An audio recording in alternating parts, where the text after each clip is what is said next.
Hello, happy Sunday. I'm continuing on this journey of kind of annotating my own journal, which I've been finding quite interesting. But I'm reading over this passage that I wrote, I guess roughly around February 10th. That talks about talking about fear. Now, fear has been a key point in my life and why I wanted to start this. This was actually like supposed to initially just be a big thing about breaking down fear, but then I just decided to expand it, so to give myself a little freedom. But this idea that every decision you make comes down to fear or love. You can respond to anything with fear, you can respond to anything with love, and those are really, when you break it down enough, your two options. Now, this is not an original thought, but I have kind of been thinking about it and expanding on it recently. And I wrote something down in this passage and I lost it. So let me find it. Basically, overall, I was just talking about how fear is intentionally being used as a weapon to, kind of keep us all focused here. Again, I'm so visual, so if this doesn't make sense, I'm so sorry, but like just to keep us all here instead of expanding our point of view, I guess you can say, expanding our lens to really be able to embrace and take in everything that's around us, which I believe leads to love and understanding and all these things, right?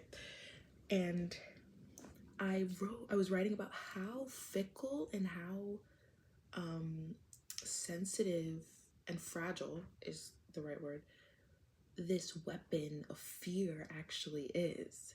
It's so fragile. And the way that what really blew my mind when I was thinking about this is that I literally, like, the person that opened this journal for the first time, the first journal entry I made was February 6th, 2024. So a little over a year ago.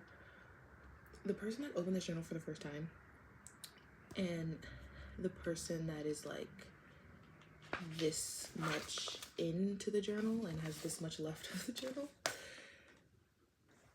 are vastly different people. And one of the big differences being just how much less afraid I am of a lot of things. And even the things that I still am kind of afraid of, I have a different mindset towards that, and I'm working through that fear, instead of just living in it. And I wrote down, because now I lost it again. And I wrote down, but what good is this fear as a weapon when I just disarmed it with my pen, is what I wrote. Which is such a crazy thought. Like, this thing that's actually fueling the agenda of, the people who have control over the world. This fear and anxiety that they're pumping into us with everything that we do, everything we are consuming from them. It's intentional. But me in my personal life, I completely, well, not completely, obviously, like I just said, there's some things I'm still working through. But, well, first, I completely opened my eyes to it just using this. And there's a lot of aspects of my life where I like completely disarmed it just using this, like just with these two things, not with any research, not with my devices, not with even really through talking and discussing things with other people. Like, I learned so much about myself and became so unafraid of myself and so unafraid of the world just by using these two things, and if you want to count, three. And that, like, if that's not proof of how powerful our mind is, like, this thing we got in here is not nearly, in my opinion, being used enough, generally. And to think that I'm only like a little over a year into this journey, and honestly, if I'm being completely honest, only really the past 6-ish months I've been conscious of what's going on, like conscious of this journey, but I can recognize that it started before I even realized what was happening. It's really wild. And I was planning a chat about how powerful the brain is and all that goes into that and what we can actually do with that. So that'll come a little later, but I just was like sitting here and I just realized that literally with this, and this, I already have just like leaped forward so far and have almost created a new sense of reality, a new relationship with life. And like, not that it was easy, but it's simple, you know? I think that makes sense. That makes sense to me, at least. Yeah, we're powerful. The mind is powerful. Wow. Yeah, we're powerful. Okay, I think I kind of have to continue because I jumped the gun a little bit and I started recording before I finished reading the excerpts, and I have more to say. But I just think that it's so, this cycle of hate that is happening right now really is so intentional, because if we are afraid and we think that someone over there is the cause of all of my problems, and we think being afraid causes hate, like you are going to hate or resent or turn your back on what you're afraid of. And in turn, I think that aids my point that understanding leads to acceptance and love and compassion and empathy and all the things that I think the world is lacking right now, and all the things that I think are the building blocks for a better tomorrow, like, you know, whatever. But I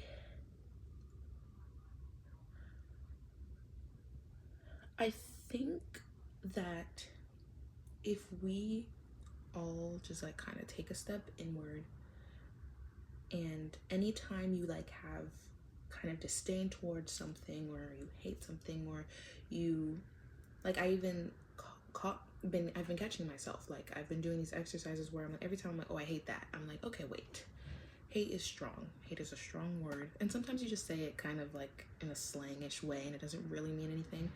But I've had to take a step back and be like, okay, why do I hate that? What about that is like disrupting my peace, and why am I letting it disrupt my peace, you know? And from that has come so much more understanding, because when I'm like, why am I letting this disrupt me, and I learn about it and I figure it out, then that hate is kind of muted, because I'm not afraid of this thing anymore, or I understand it better. Because also, you know, it's not necessarily like, fear. It could also just be like, I don't understand it, so I'm gonna keep that over there. And I'm gonna ignore it maybe, or I'm gonna then start telling other people not to go over there. And like, it manifests in so many different ways. And I just think it's important to emphasize that I don't think this fight is against each other. I don't think it's against the government. I don't think it's against whatever else physical that you might be blaming the issues of the world on. I think it's about us realizing how much power we have and how much we can change, and that change starts with changing our centers, changing our lives, changing our current reality. So then that effect then, like, I don't know, virus kind of seems like it has negative connotations, but for lack of a better term, like a virus, like we're spreading this change, spreading this new way of thinking, opening our minds, and other people are gonna look at you and they're gonna be like, whoa, how are you there? How are you living like that? And you can explain it to them, and that is how we change each other. I really think it's about changing us, not trying to break down and change a system that is not going to change. Is not going to change until the people that make it happen, till the people that run it change. And it's also important to note that none of it can work without our power. The power of the people that are being affected by this system can't work unless we continue to give it the power that we're giving it. So what if we redirect that power into a different direction, so it starts manifesting in a way that's more beneficial for everybody?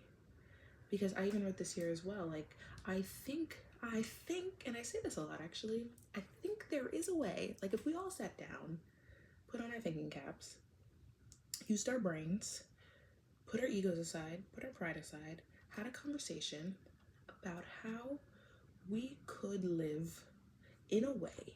And now these are like big picture ideas. Like, I understand this is like massive, but this is just how my brain thinks. I have to start massive and then break it down. So overall, I think if we just sat down, figuratively, and figured out a way to make this work, to live in harmony, to live in peace, to live in a way that benefits everybody, I think we could figure it out. I think it's possible. I think it's possible. I just think that egos and pride and comfortability are all things that kind of, and greed, are all things that take the forefront. So this idea that we can all benefit is not really a priority, because the people that benefit from the way things are comfortable, and they're not gonna change anything. But also they benefit from it because we allow them to benefit from it. We give them the power. Like, I promise you, they're nothing without us. But they are pumping out tools. They're using fear, they're using anxiety, they're putting us against each other. So our focus is not where it needs to be.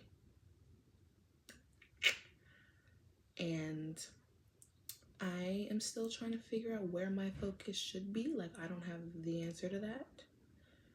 Again, I am just a mere little soul at the beginning of a journey that has been, and I believe will continue to change my life and change my perspective. And I am just trying to share my progress. That is all this is. In hopes that it'll spark journeys for other people as well. But I think there is a lot more power in us than we give ourselves credit for. I do.